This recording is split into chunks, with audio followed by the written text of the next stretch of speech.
Hello, my name is Maxim Zhestkov, but you can call me Max.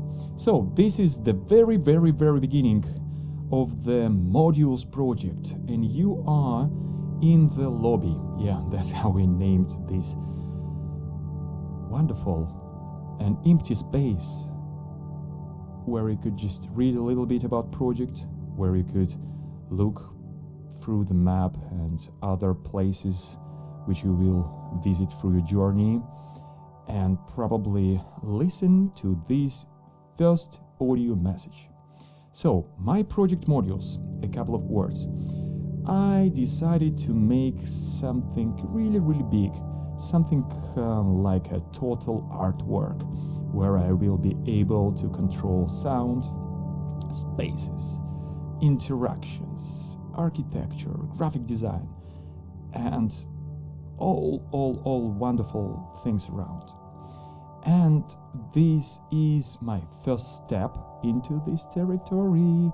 In the future, the main concept of this project is that it will grow, and I will make it bigger with my new projects, and I will make it happen till the rest of my life. So it's pretty interesting, and I'm really excited to record this very first message, because there will be thousands of messages in the future. So, and this is the very beginning. So the first attempt, the first thing is cluster number 1. It's 11 rooms, and every big update will go with this cluster. So it's one idea, it's one concept, and I will be able to play with space, time, and pixels and sound, and to tell this story through all these wonderful tools. So, and this is cluster number 1, where I start this journey, when I will tell a little bit more about the project. And actually the project is available, so probably because you are listening this thing, it's already available in virtual reality, as a desktop thing on Steam, and maybe some more stuff which I don't know at the moment, but in the future me will decide to publish it somewhere. So probably this is it. So the main thing is to follow your heart and arrows on walls. Thank you very much, and see you soon in new audio.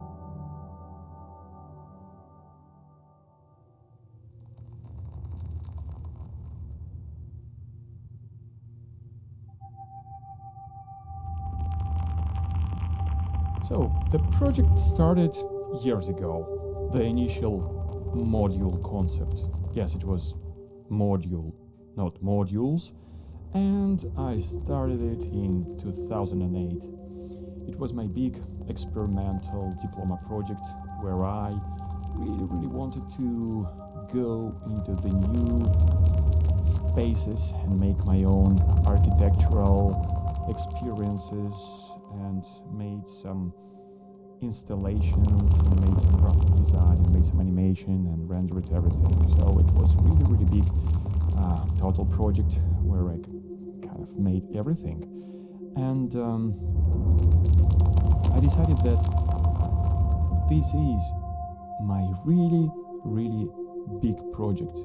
I made it, and now I can be quite happy, because this is my kind of virtual world. Okay, but a couple of years later, when virtual reality, new technologies, game engines became the kind of normal thing, and more affordable, I started to think that it would be so nice to come back into this particular concept of making something beyond, of making something what could set the new boundaries, and what could bring these exploratory driven processes and kind of wild imagination into the very far horizon line. And that's how this journey started. About 2.5 years ago, it was 2020 or 21, when we started in my studio play with shapes, with computer graphics, and with virtual reality. In the very beginning, we thought that, so probably it could be a nice, like a gallery or spatial experience, but kind of straightforward idea. Let's take some works and bring them into virtual reality. It sounds quite reasonable, right? But through this exploration phase, kind of all my work is based on explorations. You can't make something great when you think outside of medium, when you create it. This is my motto, this is my kind of sense and principle of being, that if you want to make a sculpture, just go, take clay and make and play and make your hands dirty.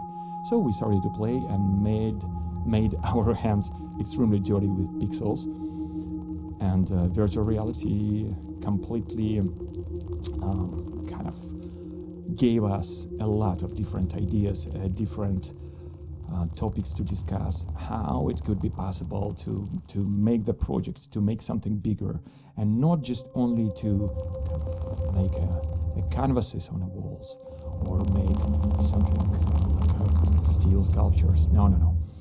What if we can make real animated objects right inside here, inside the space, and make the space as our personal software?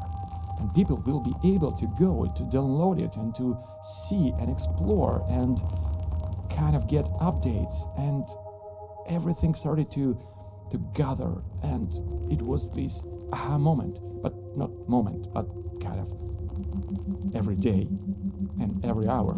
Wow, what if we can make this stuff, and wow, so probably we can make this thing happen. What if we can bring spatial audio here? And that's how I feel that real life structures works. It's when you kind of like dance and you feel the environment, and you understand, and you feel restrictions, and inside these restrictions you play with your imagination. That's how we made this thing. And room number one is really nice homage, really nice link to original project module, art film, which I made 15 years ago or something. And I wanted to bring this sculpture, this animated, beautiful story, but not as a two-dimensional render, but as something completely three-dimensional, with time and with ability to be in every place in this room and to see it from completely different points of views. It was really nice to play with sound, with animation, with space. It's kind of, again, it's something like a dance. You tweak a little bit light, and then you understand that, oh, so probably I can play a little bit more and exaggerate an animation. And then you touch animation a little bit and you understand that, okay, so probably this wall feels like we need to tell the story even graphically. And we added some graphics, and it was back and forth project with this exploratory driven design for sure, where every day we went through lots of different explorations. And software is pretty wonderful tool.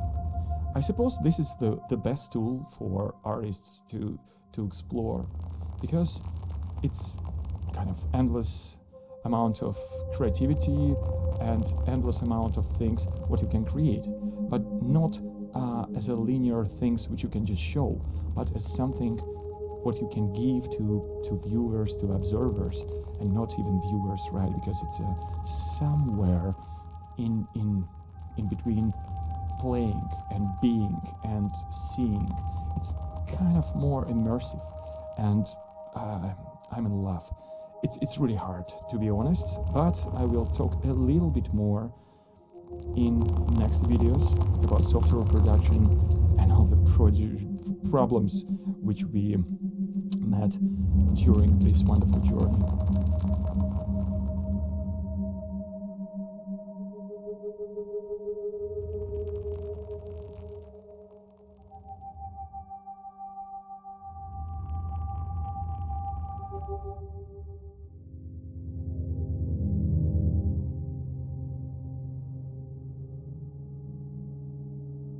Architecture is really an extremely important topic for me. I studied architecture and I was in love with the idea that I can be a sculptor who creates spaces. So probably this is the essence of architecture. But then I became a little bit disillusioned because architecture was mostly about utilitarian things, and I wanted to go into more creative freedom without plumbing, how Richard Serra joked.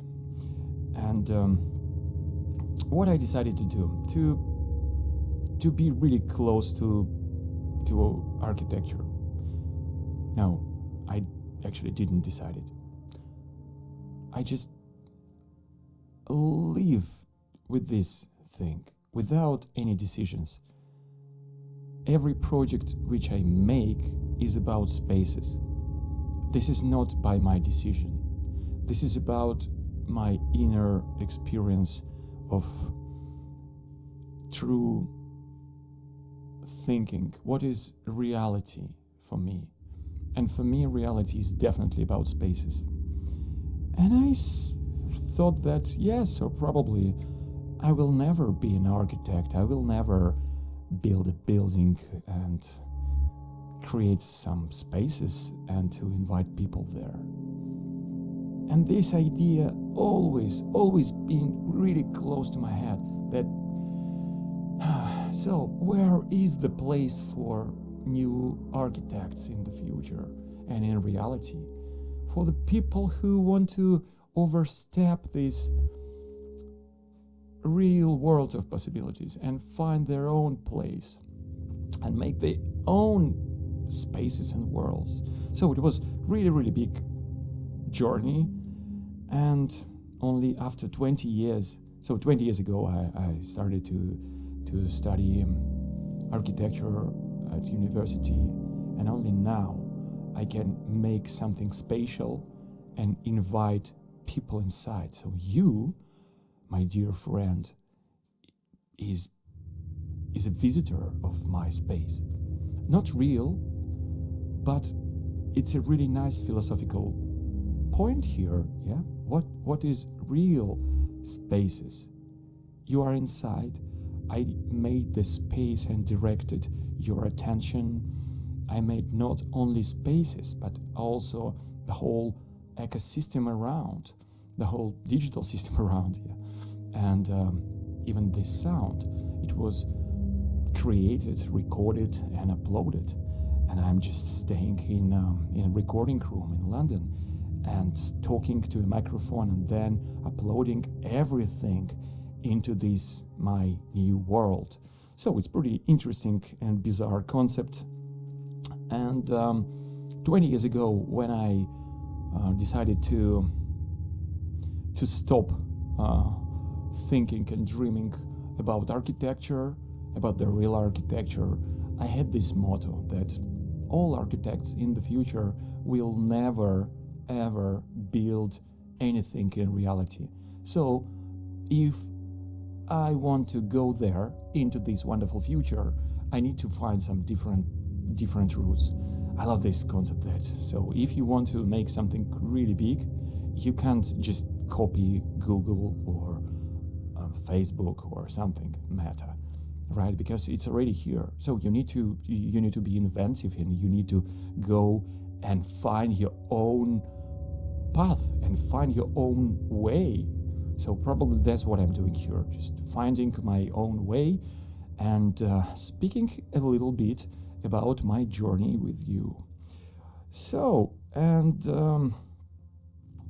talking about total projects, what it is. So in the world of art, the concept of total artwork is that you create not only an image and hang it on a wall, or you create an installation. No, you a master of the whole experience, of sound, of space, of light, of behavior of people, what should they do and how. So it's a multi-layered experience. But again, you need to go into the real museum and to go through the ticket place and all this stuff, which is not kind of part of your total artwork, right? It's a kind of partly art, total artwork inside other worlds. And my concept here is that this is completely my total artwork. So I'm in charge of everything. So I kind of, we can talk about menus, we can talk about interfaces, we can talk about materials, we can talk about graphic design, about even kind of how you rotate with your head. This is part of what we thought about really, really carefully with my wonderful team. Yes, I was not alone, and all this wonderful journey, wonderful people were close to me. I'm sure that sometimes I was really not quite good person to be close to. Yeah, it's kind of, we spent 2 years making it together, and finally, yeah, this is it. Just final preparations. Everything is ready, and I'm just recording audio messages. So, and a lot of different options and possibilities and stories will be in the future. A lot of concepts for new clusters, and again, I will talk about clusters a lot. So cluster is this kind of compilation of rooms. So you are in room number 2, and so next room number 3, and previous was 1, right? So and it will be 11 rooms in this first cluster. Cluster is something like a chapter with one style, one story, and one, it's like one series where I can think more deeply about some specific topic. And that's probably what I wanted to tell you about kind of the whole concept. And I will tell a little bit about this particular story here. So again, I really wanted to make it not only flat as a kind of a real gallery and you just put a sculpture here or put a picture on a wall. No, I wanted to make and imagine something where you can create your own architecture and your own sculptures and your own sound, everything, and combine everything together. So I'm in love with artist Michael Eisner. He is wonderfully kind of gathered all wonderful ideas about spaces, about nature, and about how to create something with a lot of different angles of perception. And probably his works always been something really big and inspirational for me. And some of his works is about space, and he's exploring space, and his projects are about spaces and relationships, and that's what I create every time when I make my projects. It's about animation inside, it's about character inside, and it's about environment outside. So it's everything together. It's like this dialogue between what you create through the animation, through the texture, through the this plasticity of forms, and also it's about the place where this thing is kind of capture it. And it's a lot of different wonderful ideas. And wow, just while I'm talking about this stuff, I really want to just stop the recording and go and make some more stuff, really inspirational. So, okay, I'm finishing this one. Thank you.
In this space, it's some kind of dialogue.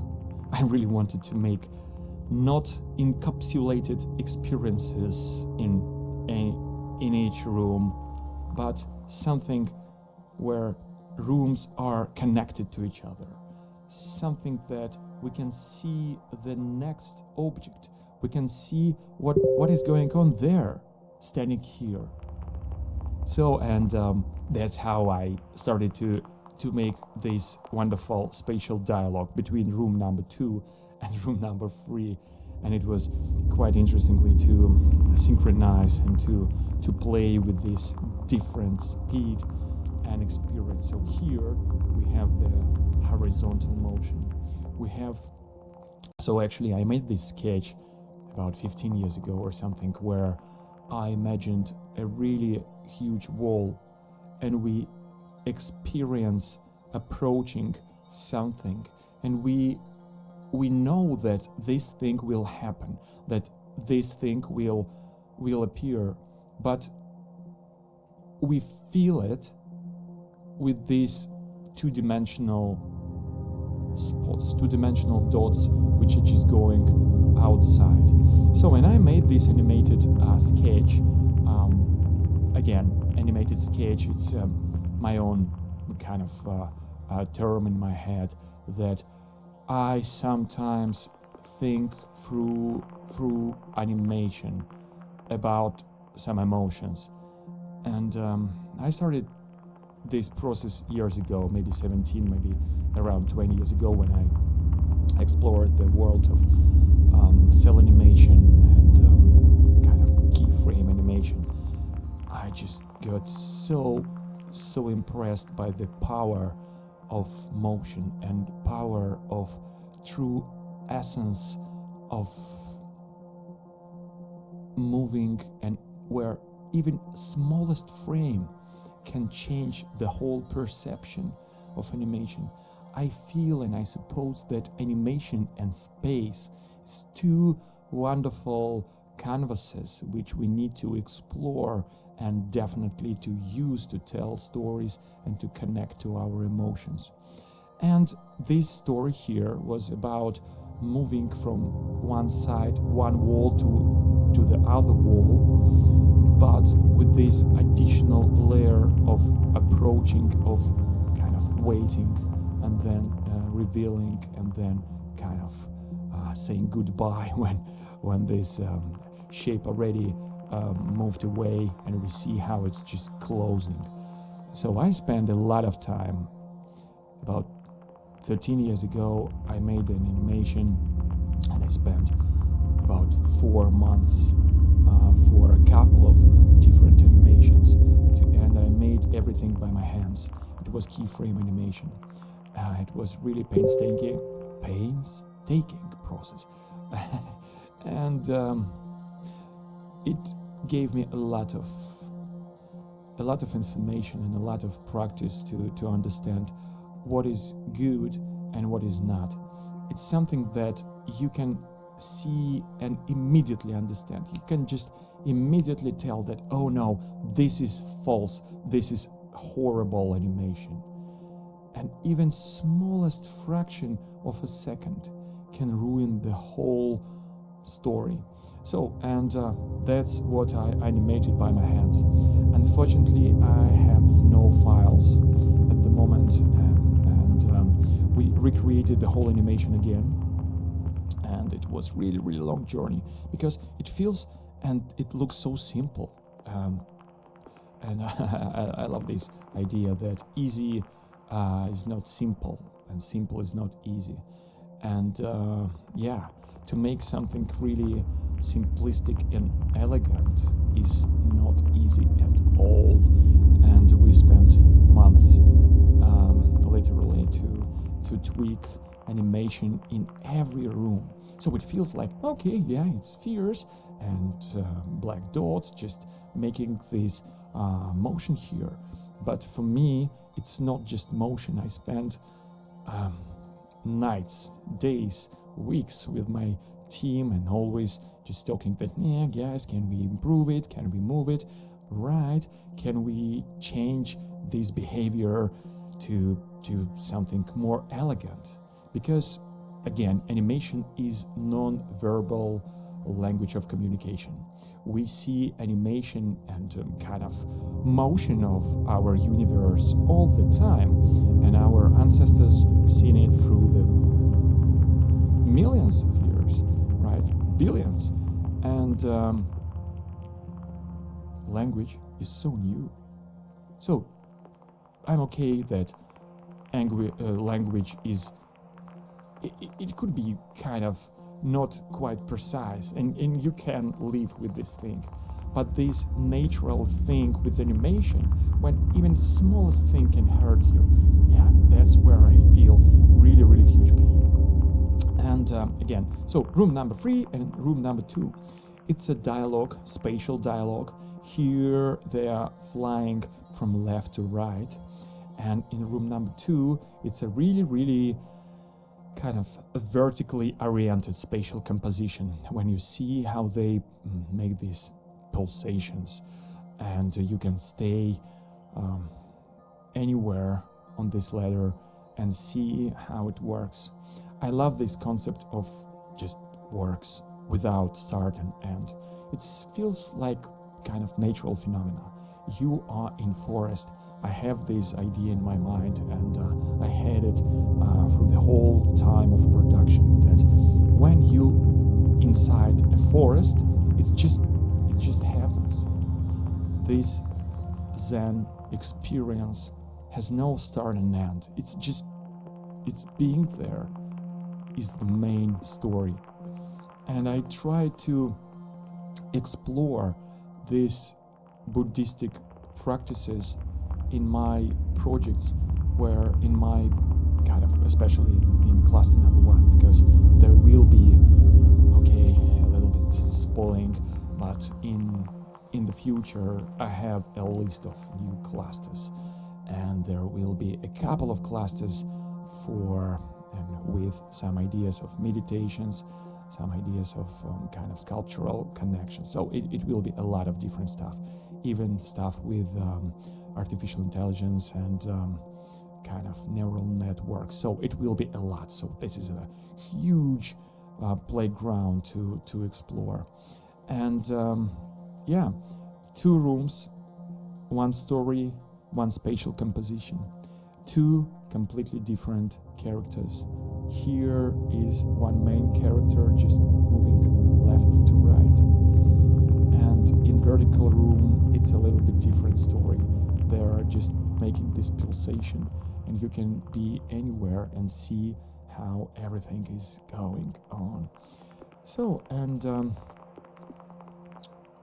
the main idea about future is that everything will be always updated, and I'm going to update maybe even these rooms in the future.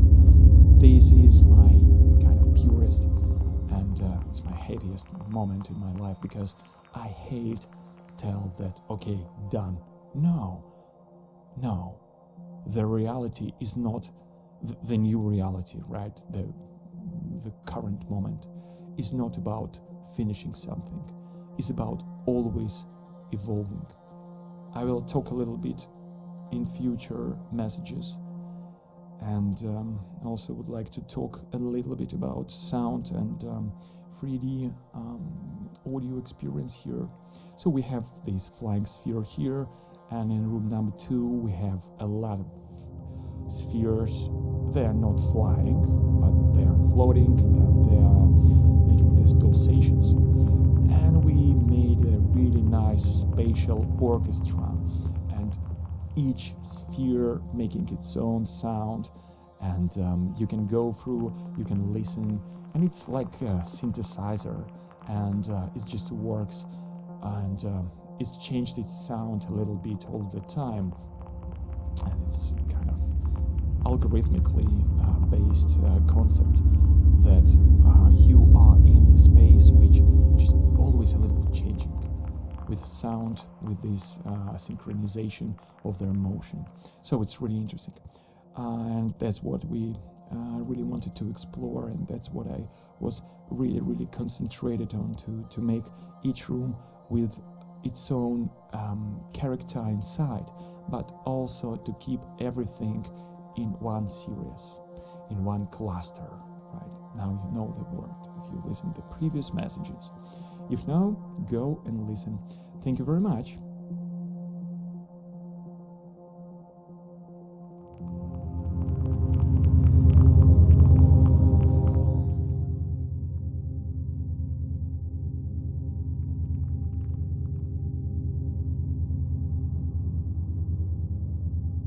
This room is special. It's cylindrical and it's huge. I wanted to keep this balance and to tell the story about different spaces and combine them in particular way with thinking about what was before and what is going to be next. I love in the world of architecture this approach when you think broadly and you have completely different spaces and places inside your building as a part of this spatial composition. You can't see and experience this stuff when you make photos or something.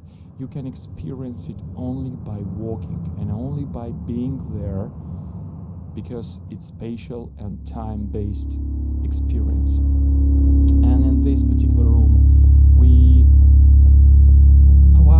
played a lot with different options. We tried different lifts, we tried different approach how to go there.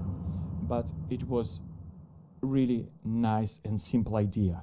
The previous room was about horizontal motion, and this room is about vertical motion.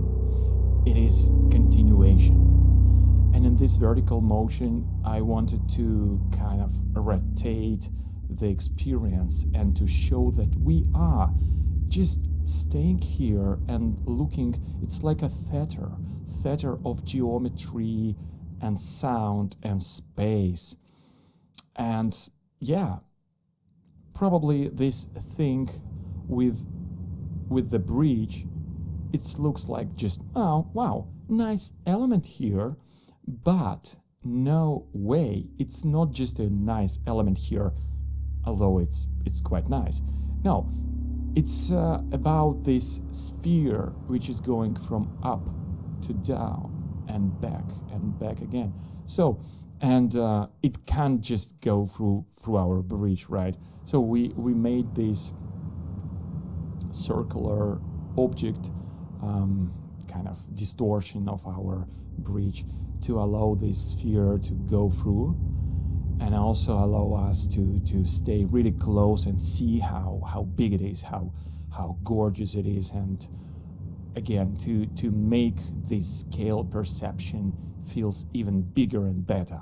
We see how it's just opens geometry. It's like cutting out everything, and then geometry is closing. And I had this dream for years, for probably 15 years.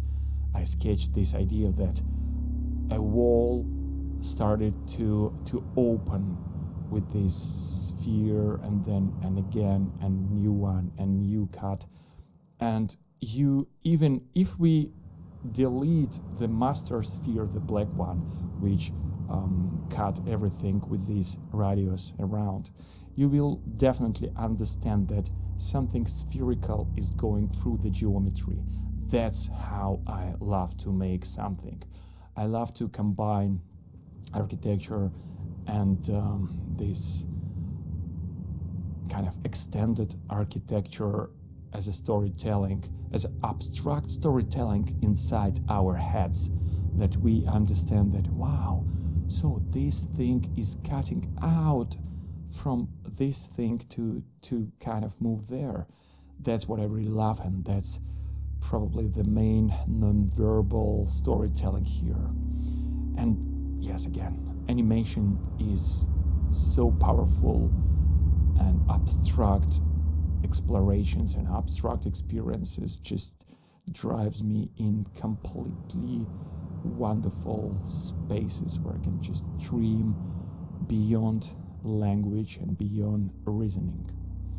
And also, I will talk a little bit about future updates, because the main idea is that the project is about everything. It's about everything in the world of perception, and also it's about everything in the world of creation. We have a lot of ideas, so my notebook is just filled with sketches and different ideas for future clusters and future rooms. And again, as I remembered, I will try to tell about clusters in almost any message. So cluster is a series of rooms. I will try to kind of talk about this vocabulary a little bit, and yeah, so a lot of different things to explore in the future. And actually we are already working on a couple of more updates at the moment, so we're finalizing this one but already building the new updates. And that's probably the main and the core concept of software, of agile software development, that you always create something new, you test it, you upload it, you see how it works, you get a feedback and go further. And I want to combine these worlds together, worlds of art, world of my kind of explorations and experiments with the world of software. It's really interesting to build this product, knowing and thinking that everything everything in motion, not only in motion with animation inside. Yes, it is, but also in motion with its kind of new keys of this software, right?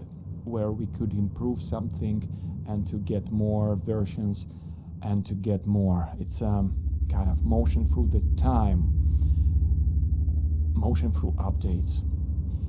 And there will be two types of updates, to be honest. There will be minor updates.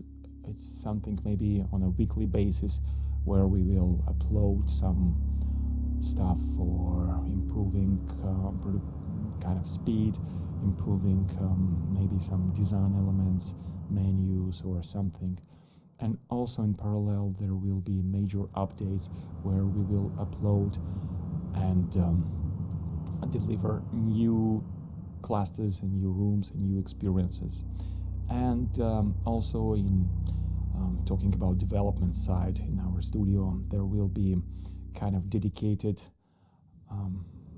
team and concept of production of kind of backend stuff where we can implement some AI and some kind of gamification, some social aspects of experiences, and the other team and kind of other virtual team, because some people will play both roles. So the second part of this development will be about making everything beautiful. So it's a kind of making tools, and then with a different team making something wonderful with these tools and making it bigger and bigger and bigger and bigger on top. So probably that's it.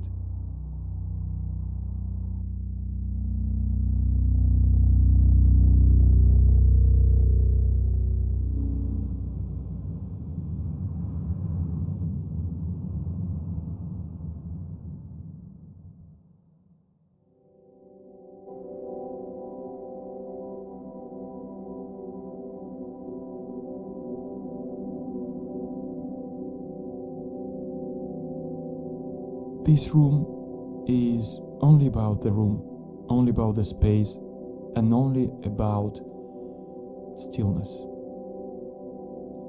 I was really fascinated by the idea that we can play and make something without loud and bold stuff, and to keep everything in spatial and compositional balance. So like in previous rooms, in previous spaces, I played with horizontal experiences and vertical. Here I decided to make a room as a composition and as a storytelling tool as it is, without any additional animations and loud things inside. So this one is kind of Zen room, where you just can stay and experience the digital and artificial space. I love that it's something like this nice moment when nothing happens. And again, it's like in music. You need to have something loud and you need to have some pauses between these loud moments, right? To experience it fully. So when we decided to kind of experience the whole gamma of spatial emotions and make this thing special, zen and silent. Silent not with sound, because it is some sound here, but silent with the idea of animation and loud visual information. It's just being here. And talking about the whole concept of this space is that it's like almost two rooms inside one. It's like this almost pyramidal shape meeting the other pyramidal shape, And when you rotate your head, you will see that it's like a cone. It's like a big exaggeration of the shape of the space, and then it's going back, but with a different scale. If you stay in different places and look around, you will understand this storytelling through the space and walls without any additional loud animation and color and all these things which just always bombard us. So we decided to make this compositionally kind of in the middle of journey. It's 11 rooms, but this one is to make some space for you to be without any distractions. And also it's a really nice thing which I would like to talk a little bit about. It's about gamification, and it's about how games are changed our lives. So for me, PlayStation was a portal in the completely different universe. I was 10 years old when I got one. My parents bought me, and it was something extremely different from the old stuff around me in my small city. It was definitely the wonderful teleportation of your avatar in completely wonderful worlds, and that's what I want to do probably, and to keep this emotion from my life, this kind of digital environment which could connect you to itself and give you ability to just be there. I remember how I played Metal Gear and other wonderful games, and I had in my mind that, wow, it's so wonderful, but I don't want to kill anyone.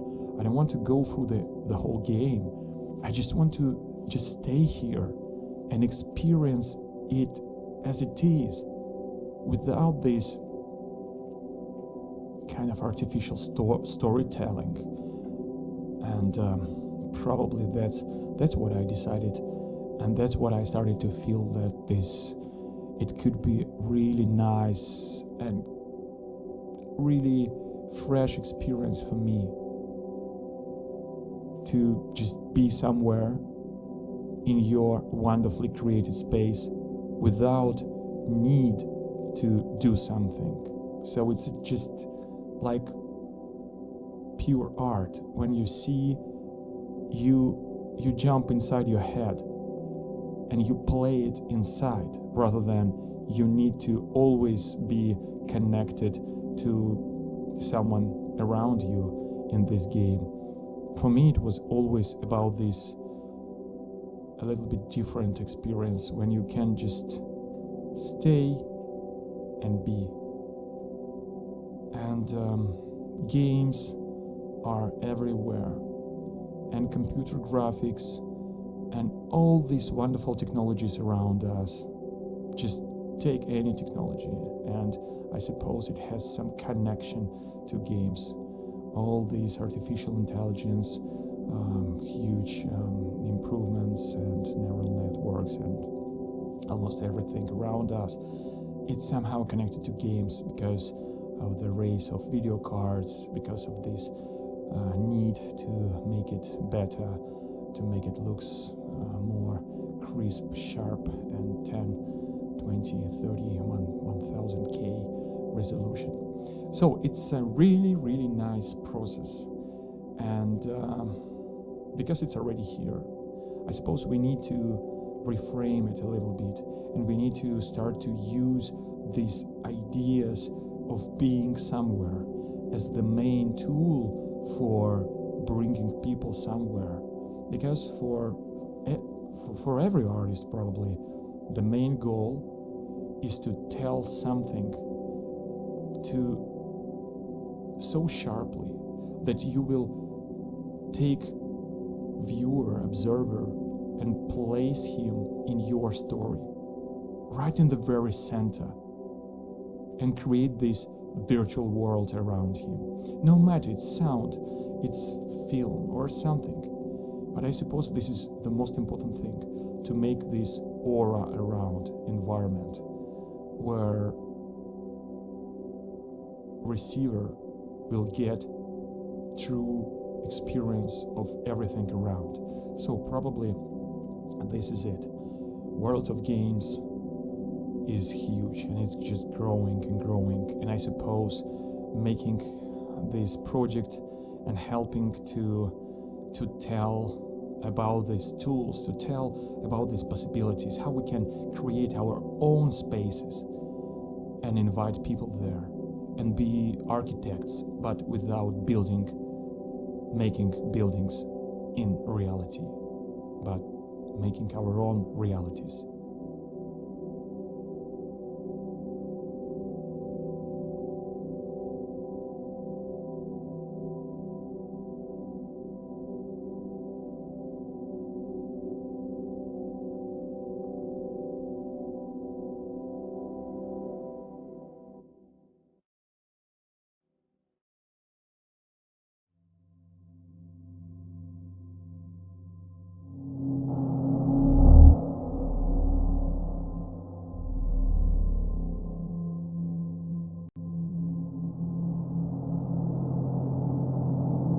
Okay, so this place could be dangerous because it will be life turning moment and kind of your mind turning moment and your body turning moment.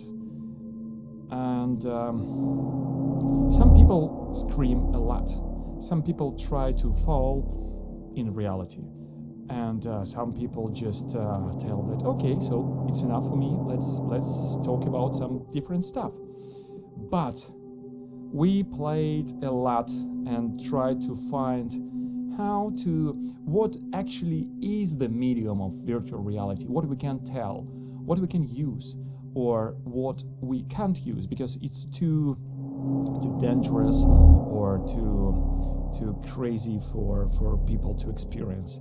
And we kind of decided to keep this thing here because it was a lot of experiments.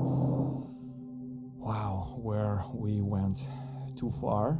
So we decided to cut them out, but we kept this one. And again, it's about spatial composition. We had previously we had really calm space where you can just meditate and see how wonderful space around and how you are in the very center of this space. But this one is just making a really loud difference. It's just change your perception of virtual reality and change your compass and play with this thing. So, and while working on this, especially this one, I got this idea. It's about architectural fantasies, and I was, oh my god, that's what I'm doing. I'm doing a project which I first time seen about 20 years ago. It was made by Yakov Chernykhov. It's a Russian constructivist, and he envisioned almost 100 years ago a series of artworks where he played with impossible architecture, where he played with something what he will definitely can't build in reality. And he named this project Architectural Fantasies. And he went really deep. And that's what I'm doing here. I'm making my fantasies with architecture, with spaces, with sound, and combining everything together.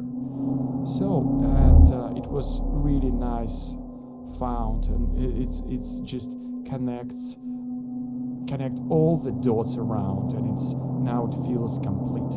Yes, that's what I'm doing here.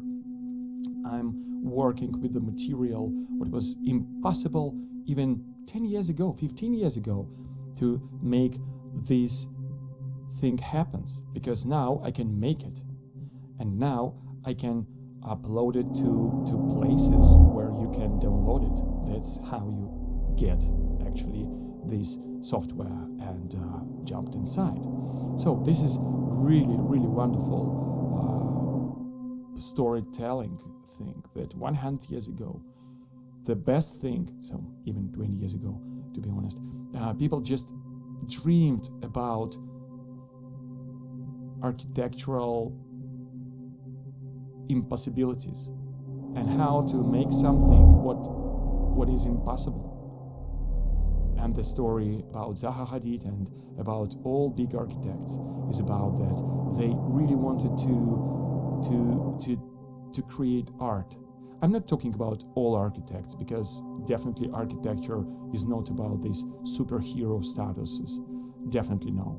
But when artists want to step in the world of spatial design and architecture, it's definitely something important to keep artistic core inside and keep it and go through all these problems of reality to achieve it. But in our cases, we can dream really big. We can create anything and connect everything. We can connect people. We can make some abstract gamification. So a lot of things to explore.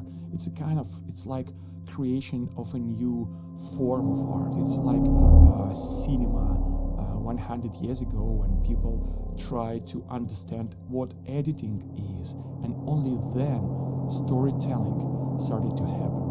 So I'm really, really happy to be here in this precise moment and talk and bring this story to you, because it feels so right. It feels so kind of in the right time, because now we have ability to make it.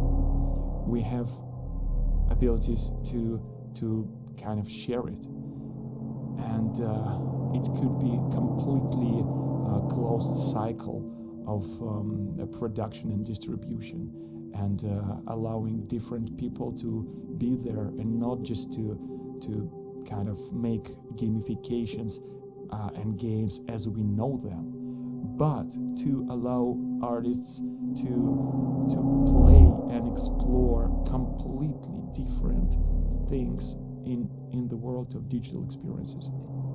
And I'm talking not only about virtual reality, because we made our project for computers, for desktops too, so probably you are just maybe checking it on a desktop. So please write us an email, or just maybe tag in Twitter and tell us, where are you playing this experience? So probably that's what I wanted to cover in this message.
I spent a couple of months to animate everything by my hands, and then I rendered everything, and it became part of my film.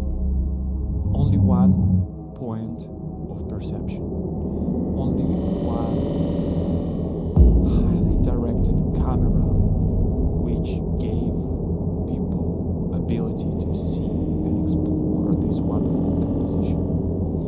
And I always was curious how to make and how to connect and how to deliver the story with more displaced way, when you can just feel it, when you kind of can almost touch it. Everyone now is separated from the digital worlds by the flat screens.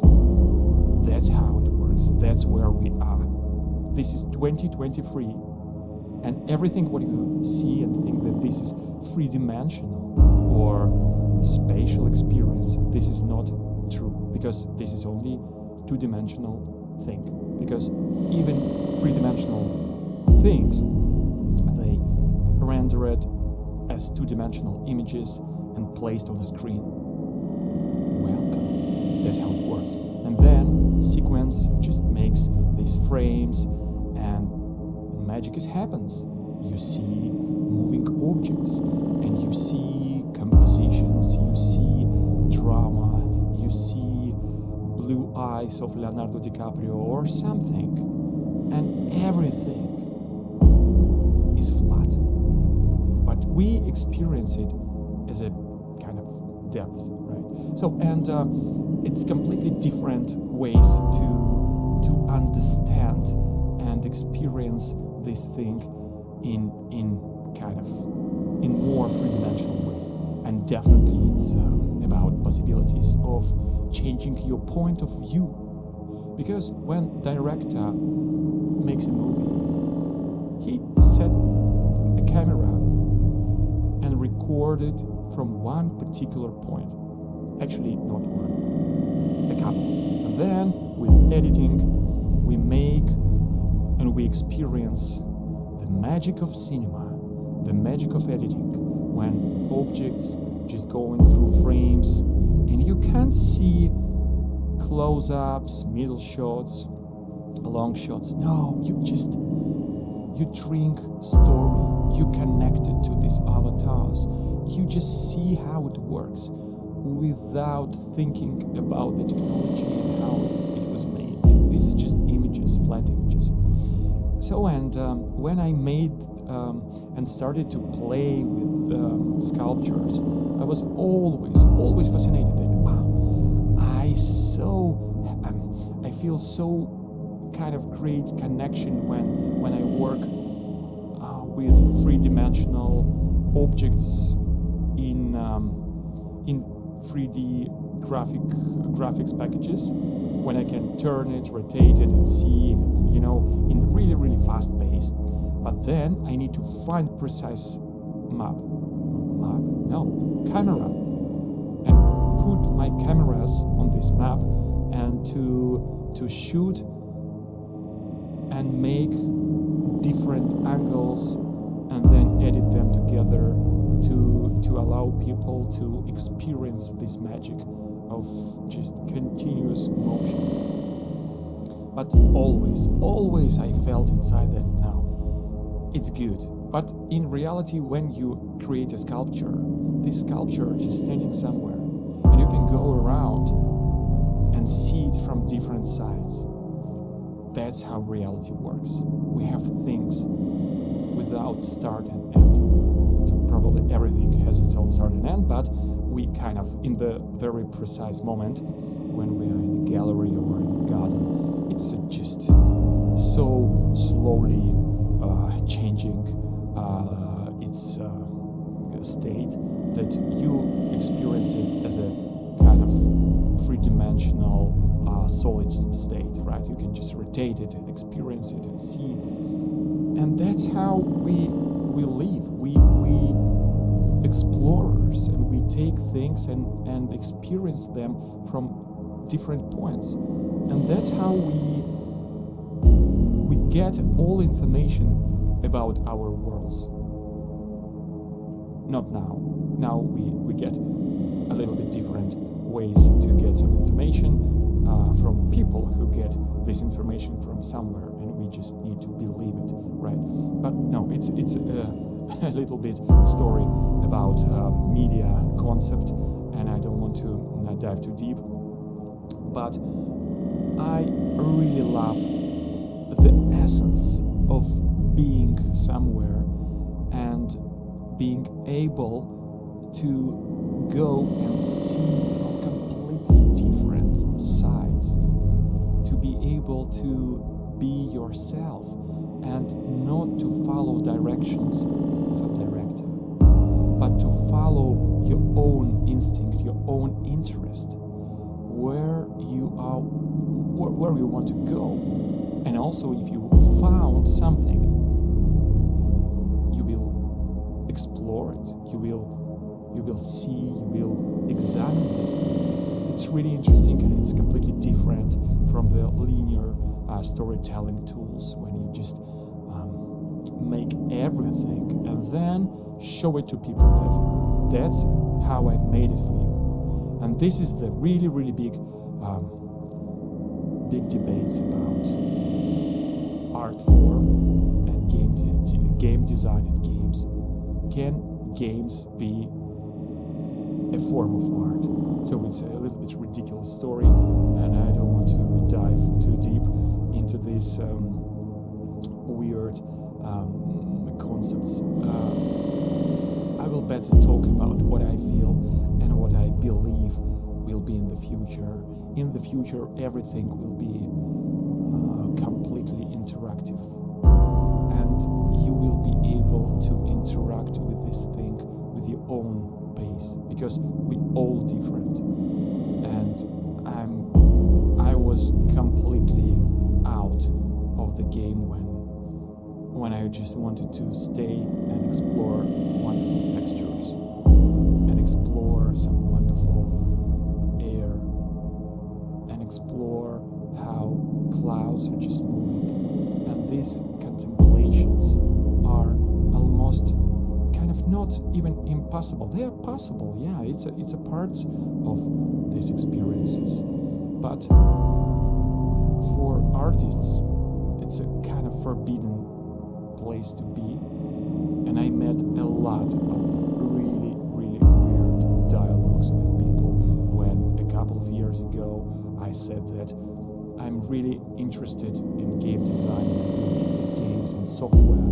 It's definitely the final frontier where I definitely need to go explore and start making my projects there and start making my space there, because I think through spaces and kind of interactive things. And wow, what I heard, it was really, really interesting, because people started to tell me that, wow, you want to make something about knights and swords and magic. I said, no, probably no. I love architecture, design, and contemporary art. I'm not quite interested in swords and knights. And everyone said that, yeah. So if you talk about games, you need to talk about knights and swords, because that's how it works. You need to just to accept the rules. So yeah, we all know that this is not true. The wonderful world is still not opened, and everything will be completely different quite soon. I always was curious that just imagine how wonderful it will be just to step in a place or take an object and be able to talk to creators, to listen to some stories, to listen and to read and to dive really deep into this space and objects, and maybe there are some layers of reality. And that's what I decided to do with my project. It's a kind of ever evolving space where I can update, add, and kind of improve things which previously I thought that it's quite good, but then I kind of think that no, not too good, and I can just make a new recordings even for this audio message. It's a wonderful world, and we need to explore it, and we need to understand its boundaries. I definitely would love to continue and and my pace will be something about 2 big updates a year, maybe a little bit more, but probably it could be something healthy. And next update will be somewhere in the end of fall 2023, and it will be about architecture a lot. So this one is about spaces and animation here, but definitely the second cluster will be about animation too, but mostly about architecture as even more and even kind of louder and vivid language, model language, which I would like to use and explore.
I spent a lot of time thinking how to combine together and how to make real objects and unreal, impossible objects, and how to combine them together to keep this really nice balance for perception and for understanding that this is a real and a little bit not real spaces. So we made a lot of prototypes, a lot of different trials and errors, and I will talk later in my messages about compression, quality, how it was vital for us to make something wonderful, but to keep everything inside possibilities, what we can compress and what we can upload as a software. So, and real and completely artificial. The first thing what people thinks when they use this word metaverse and all these trendy, already not so trendy things, is that you can create anything. So let's make forest, let's make endless terrains and sky and kind of endless cities and all this stuff. And then you get the idea that, okay, it's kind of huge scale, but nothing to concentrate on, nothing wonderfully created, and nothing what you can focus your attention and spend time to create your loved ones, you know, to spend time with. And probably it was a really big mistake, and probably that's how people think when they get wonderful tools, that wow, now I can make anything and I can go and create anything. And this is the biggest problem, that you need to be a curator, you need to control your possibilities. It sounds pretty weird that you got infinite amount of possibilities and you need to control them. Right, completely right. So to make something important and make something big and make something really precise is to tell 99 times no, is to set boundaries for you, even even if there is no boundaries by medium. You need to set these boundaries. And only with these boundaries, only with this particular mindset, you can get these restrictions to make the real creative stuff. That's how I work. That's how I love to think. When you make this precise, wonderful cage for your things, for your thoughts, you can go wild, you can go agile, and you can think about small nuances and make perfection in these small details. That's what definitely works. That's how all wonderful things around us were built. This is it. And talking about real and artificial, it's really important to keep things real and to have something artificial inside, but only a percent. I read a wonderful story about magicians, that the main principle is that you need to act like everything is going well, and magical moment, it's only a pinnacle after a long time, long prelude, when you being normal, and then BAM! And you made something completely weird and different. So this thing is about percentage. It's about the main focus about what we know, what we expect, and what we can base our attention to. So it's kind of foundation of our perception, right? And then we can just BAM! In real reality, everything just looks real, but one object flying around, and only because of this perception and this percentage, you can feel something much deeper than you got in endless forests of possibilities and billions and trillions of mountains and sparkling magic around. Yes, it is, but you need to have common ground. You need to have your own understanding and belief, and only after belief you can change it and you can show something completely different. This thing was pretty hard to understand, because when you have endless amount of things, it could be really dangerous. So borders, walls for your creativity is always a good thing. And I read a lot through the time of creation of the project. I read a lot of books about game design and interactive design. And it's so interesting that books which I read previously about exhibition design and architecture, it's so well connected because it's about spaces. You give viewers, but not viewers again, right? For players, for people who will experience it, you make architecture for them, and they go there and you direct their attention and you tell them where to go without telling them where to go, because if you tell, you ruin the story. So I made this project with this idea of telling. It's arrows here. Sorry, but I decided to make the first approach, first attempt, more kind of understandable and easily, and more kind of, democratizing, that everyone, no matter how old the person is, he can just go and experience the thing with this ease. That's why we used quite simplistic control mechanisms, no fancy menus, no fancy mechanics around. It's kind of Zen experience where space, sound, and storytelling is just making the canvas for your experience and for these future ways of storytelling.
Most of all, I love to explore interplay between two different objects, two different entities.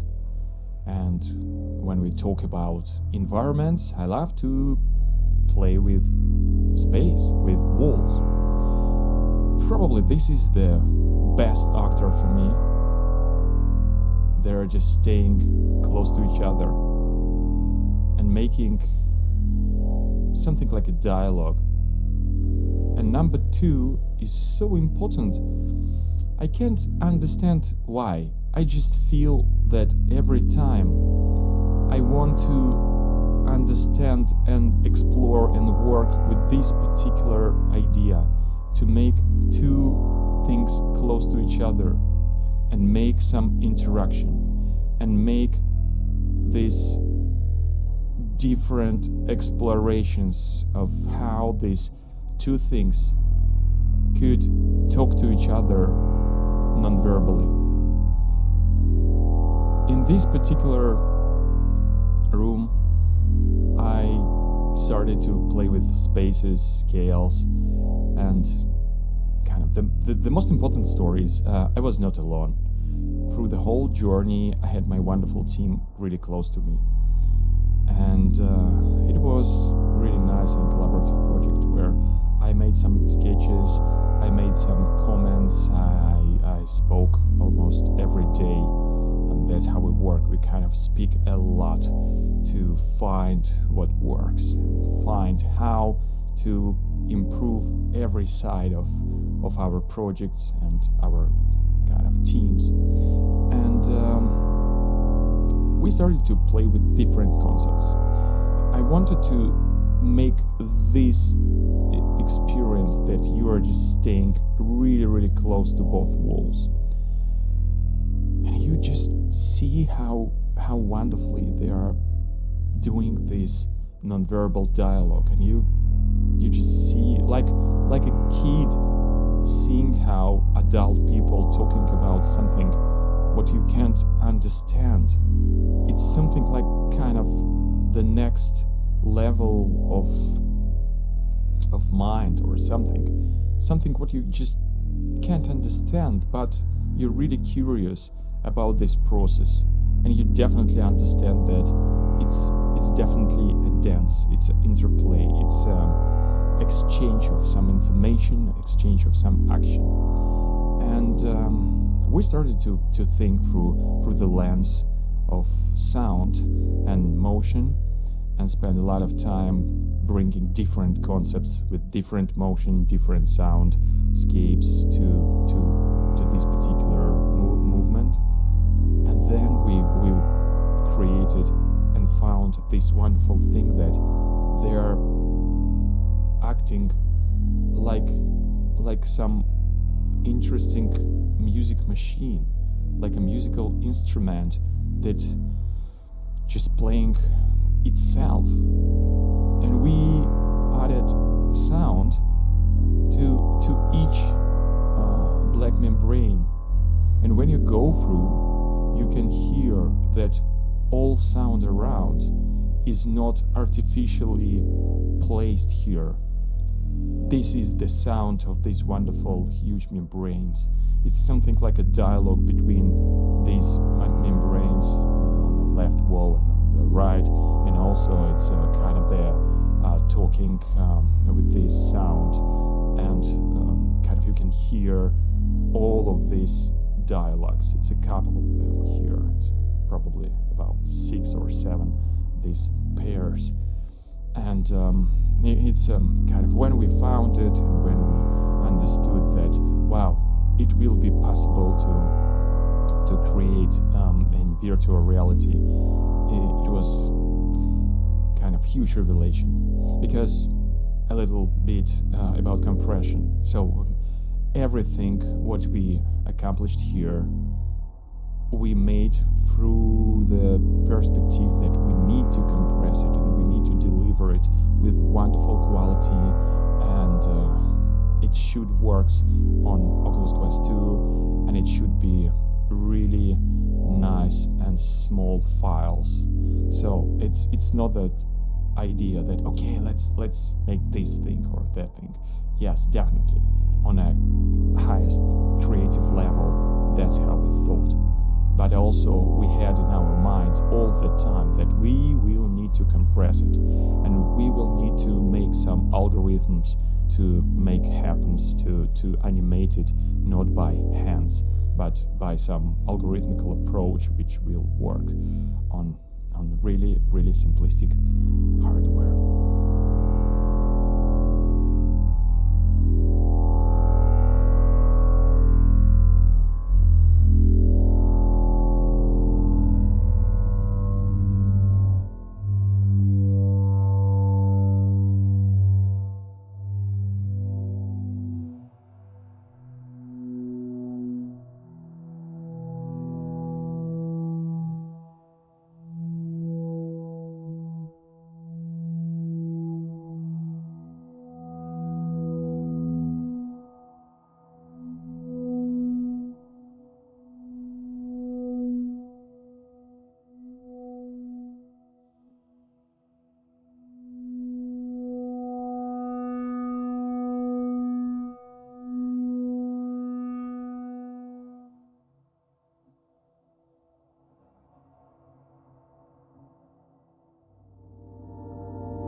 About 20 years ago, I started to play with illustrations and graphic design and think about spaces through some really minimalistic approach.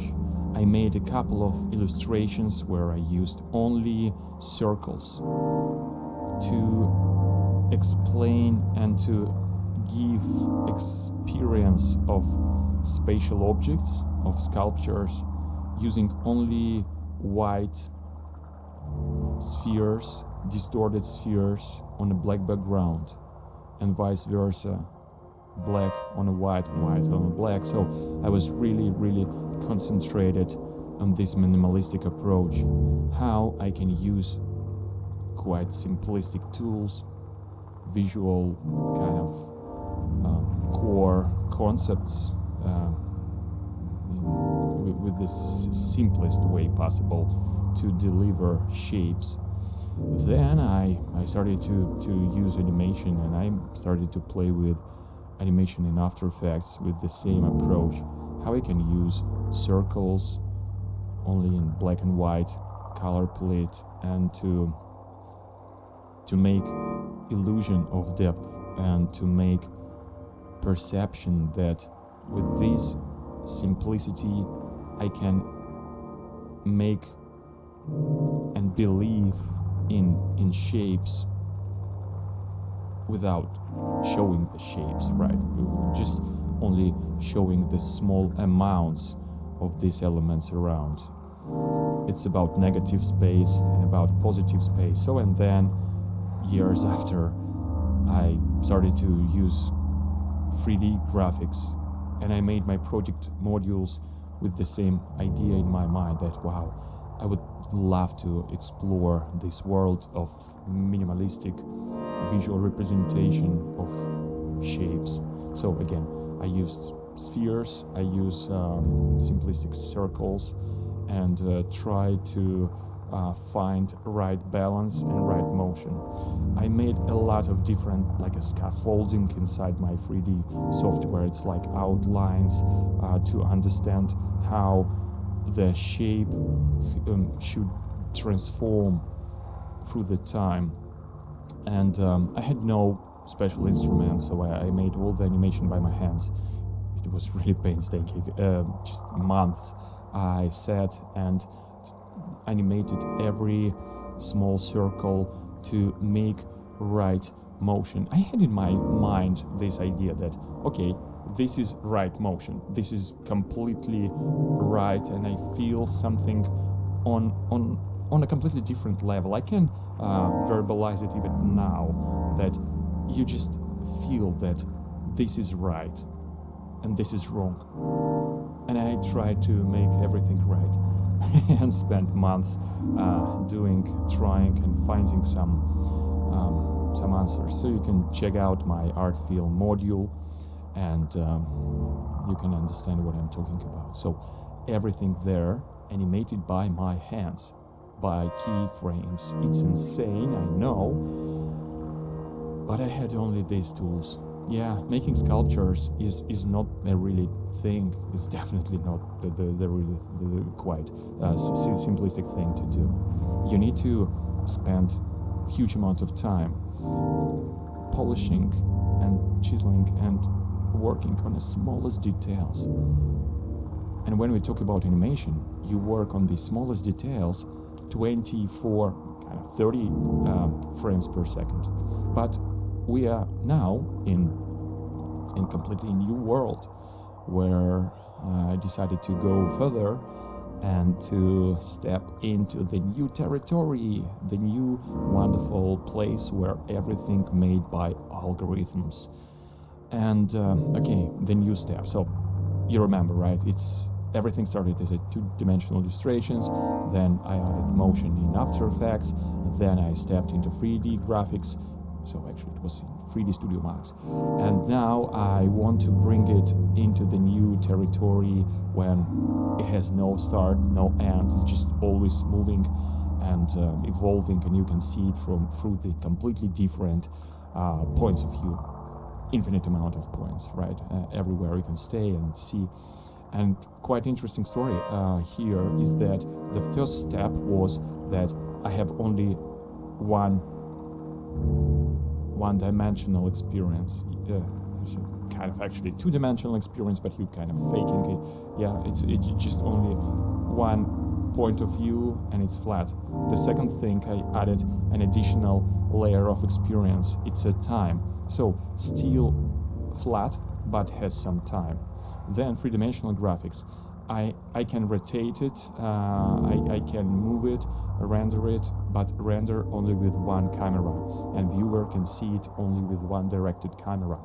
And now, kind of the next step, yeah, an additional dimension here, that infinite amount of cameras.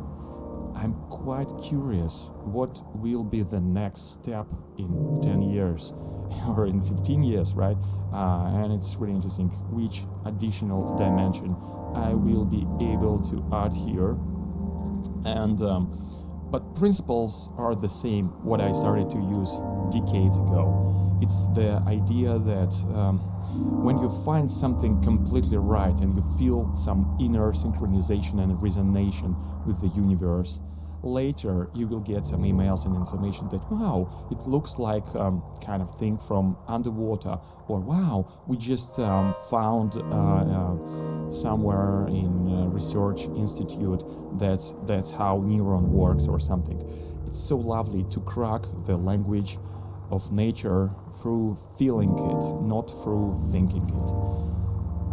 Probably this is the message, kind of trying to synchronize with the universe by touching small nuances and exploring the motion and exploring this minimalistic approach to find wonderful answers and step out of time, because what I made 20 years ago. I can see it now, and it feels like kind of it was procedurally made now or something. This is the beauty of this kind of deep diving and listening carefully of the languages of nature.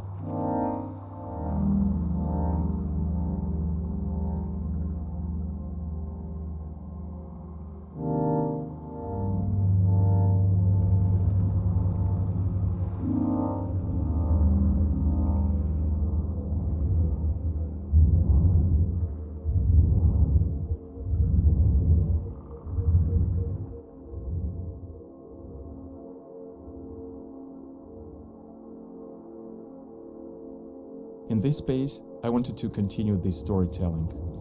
In the very beginning, we had 2 rooms, 2 spaces, and we seen horizontal and vertical movement, and we made the same story here, that it's about vertical and it's about horizontal.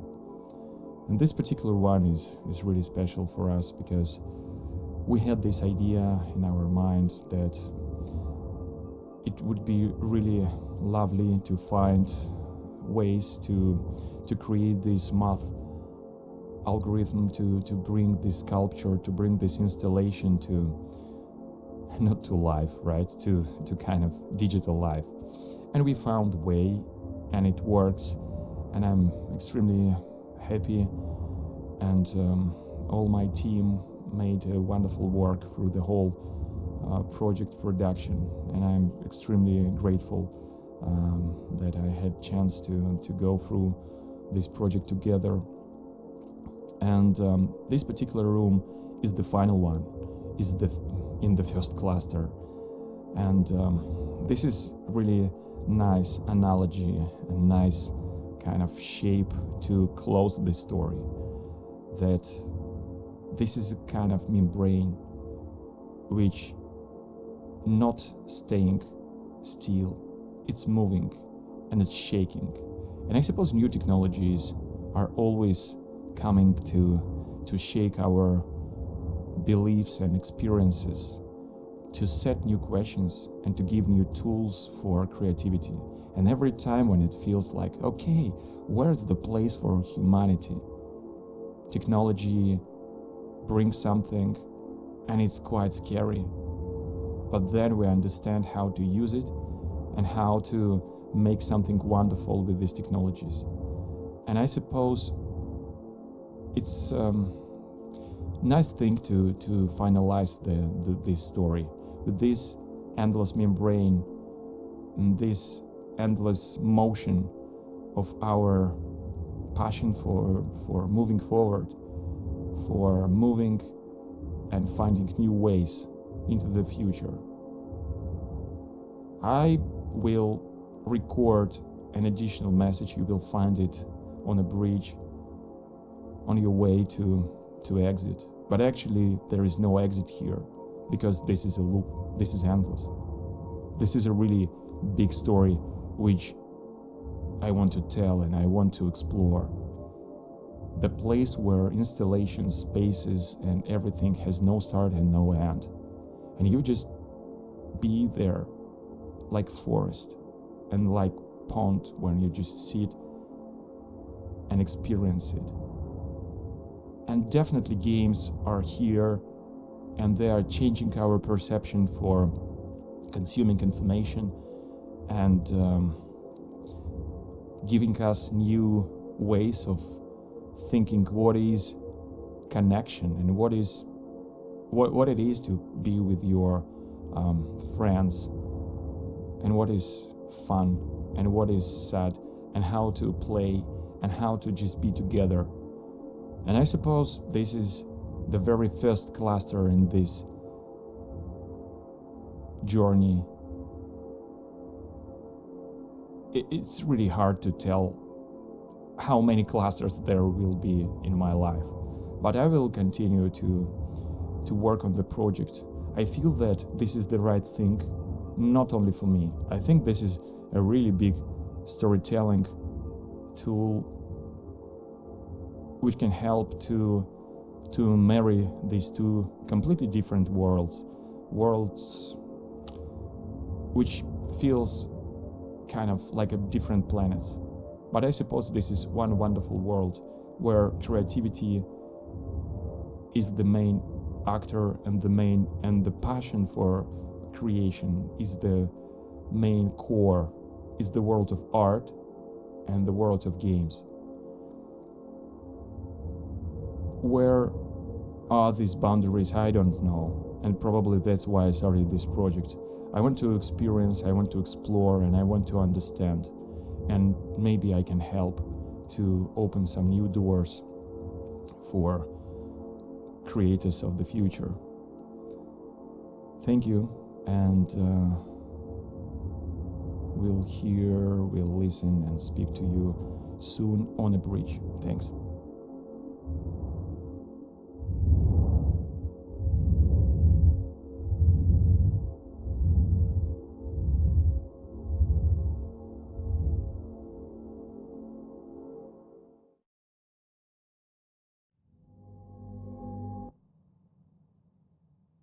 Okay, that's all.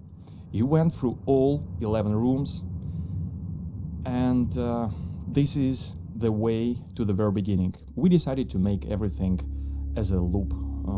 I really love spatial design, and I love when your journey, so in the very beginning I just had this idea that it should be circular. You can just go with these loops without just stop that, okay, finished, never finished, always updated, always improved, always going forward. And probably this is the big vision. And talking about the idea which I had in the very beginning is that how wonderful it will be to start making your own project and then to expand it and make it bigger and bigger and bigger. It's just something like our mind. In the very beginning, we have nothing understanding around this universe. And then we start to construct and we start to build our own map, our own space. We're starting to explore, to test, to make completely different explorations, to understand better who we are and what is the reality, what it is, and where is our place here. So probably this is my way of understanding and touching and scratching the reality.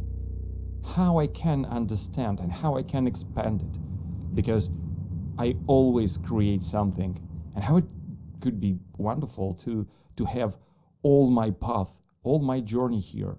But in this particular moment, years ago, I thought not about me.